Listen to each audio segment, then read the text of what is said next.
Fuck me, baby, one more time. Welcome to Callie's Vertical R&R, where I recap and review my latest vertical watch. Today we have Fuck Me, Baby one more time. Y'all, it was very good to see Kirby and Mark in another role together. If you haven't seen Dr. Boss is My Baby Daddy, I think it's called. That one is so fun with them. And it's so amazing, like, what hair can do, because I literally didn't even realize it was Mark. I was watching that. I love them together, but I was like, doesn't ring any bells. It was literally him. And I'm like, oh, that makes sense. Now, yeah, my only complaint is this is unfortunately one of those verticals where they overuse the violence, okay? That will always take major points for me. So that is one unfortunate thing. However, minusing that, it was really fun, enjoyable. It's just there was so much of it. It really takes away from them, and I just wish they would stop doing this. And by them, I mean the people who create these, okay? But anywho, it starts off with Lila, who is a barmaid, and she runs into Alexander, who is a, like, hockey superstar, I think it is. Yeah, hockey superstar. And he's been aphrodisiaced by some anonymous party, okay?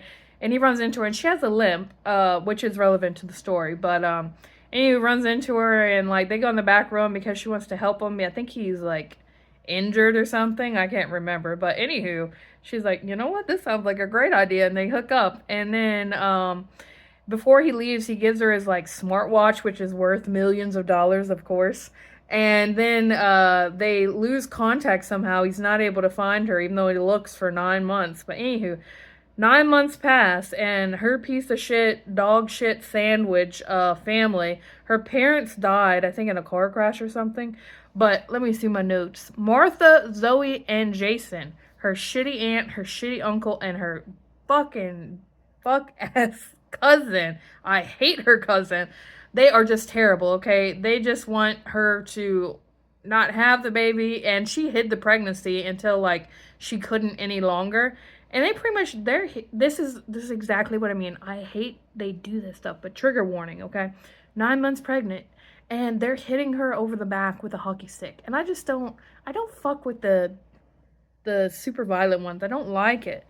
The only reason I can even recommend this is because I love Mark and Kirby so much. I think they're such talented actors. But, anywho, once we get past that bullshit, they pretty much, like, disown her and kick her out. So she's, like, walking and crawling through the snow. Her water breaks, and thankfully some help shows up and gets her to a hospital. And the irony is, like, he drives by in his car, like, with his valet, and he doesn't see her, on the side of the road. Even though she calls for him, she sees him, but he doesn't see her. So she ends up at the hospital. And I'm not gonna lie, one of the reasons I wanted to see this, other than I love Kirby, is they actually have a real live baby in this one. And I've seen so many, you would see why this is exciting. I was like, oh, they finally found a baby to borrow. And I want to know whose baby they borrowed. It had to be a cast member or something like that. So obviously she's dead broke, has no way to pay for things. But while she's walking around after she prematurely has the baby, she runs into none other than Alexander's grandma, who, what's her name? Her name is Taylor Vaughn.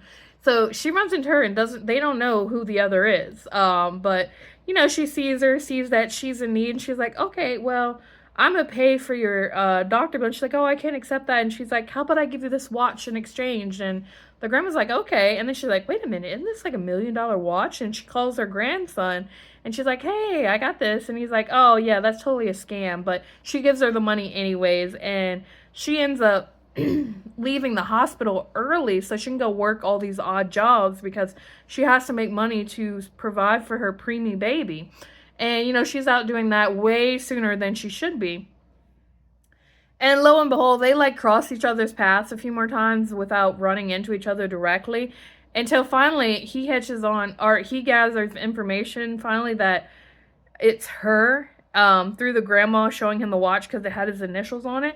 And that's how he finds out that she had a baby. She was at the hospital and that it's his baby. Anywho, she gets back to the hospital. The baby's been moved. She thinks it's kidnapped. She gets a call from her aunt. And she thought that they had kidnapped the baby, and the aunt went along with it. But when she gets there, it turns out she's trying to get her to marry this gross little crony, like, ugh, like he's being creepy as hell. And anywho, before that can go to fruition, Alexander shows up, and he saves the day, right? And he brings obviously so into each other. But then he has like this creepy maid, Sarah. She's like obsessed with him and she wants him.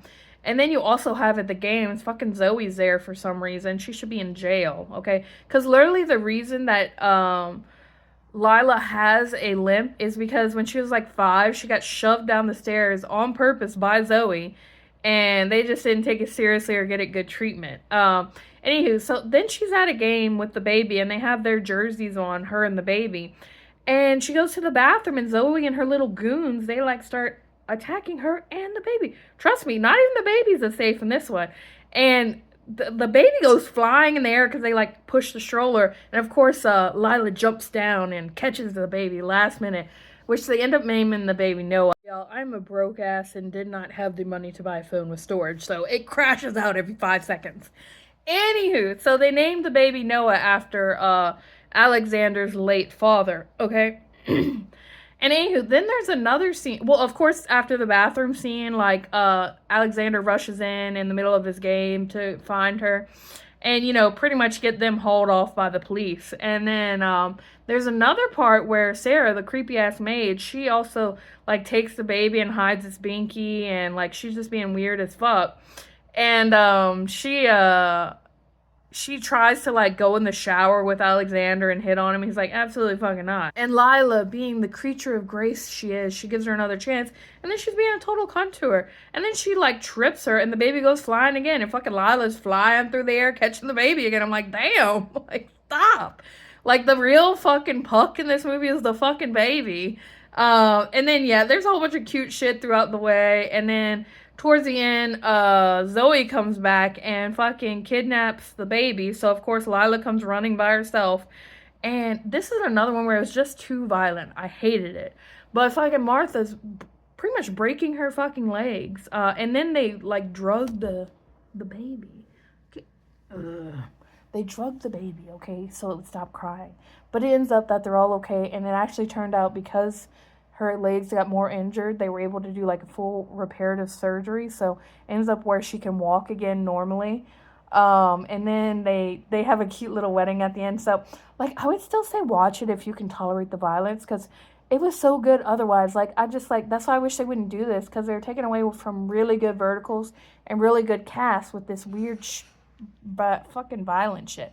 But overall I thought it was like a 6.5 out of 10, and I'm taking all them points because it's too violent. But overall, I would still recommend watch it. But anywho, that's my recap and review. If you enjoy content like this, please do make sure to follow. I'm trying to reach 1K. It's very hard. Okay, bye guys.